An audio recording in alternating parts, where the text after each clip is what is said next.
শুভ দুপুর বন্ধুরা, সবাইকে আমার পেজে স্বাগত জানাই। তো আবার একটা নতুন ব্লগ নিয়ে তোমাদের সাথে গল্প করতে চলে আসলাম। তো তোমরা তো আগের ভিডিওতে অনেক অনেক ভালোবাসা দিয়েছো, তার জন্য থ্যাংক ইউ সো মাচ।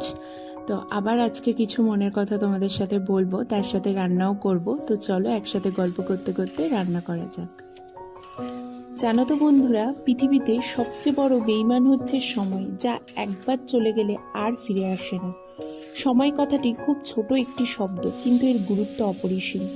আমরা একে সেইভাবে গুরুত্ব দিই না, তখনই দিই যখন সময় চলে যায়।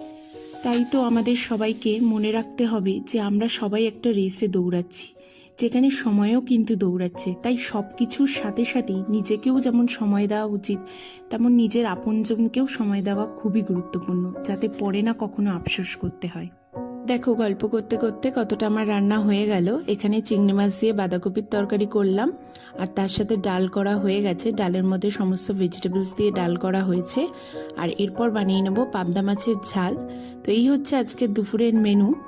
আর এই যে এখন পাবদা মাছটা রান্না করছি, এরকম কালো জিরে ফোড়ন দিয়ে পেঁয়াজ রসুন বাটা দিয়ে আমি পাবদা মাছ করে থাকি। আর এই মাছটা খেতে খুব ভালো হয় এইভাবে রান্না করলে। তোমরা কে কে এইভাবে খেয়েছো আমাকে কমেন্টে অবশ্যই জানাবে। আর আজকের এই ভিডিওটা যদি তোমাদের ভালো লেগে থাকে, আমার পেজটাকে ফলো করে দিও। সবাই ভালো থেকো, আবার একটা ব্লগে তোমাদের সাথে দেখা হচ্ছে।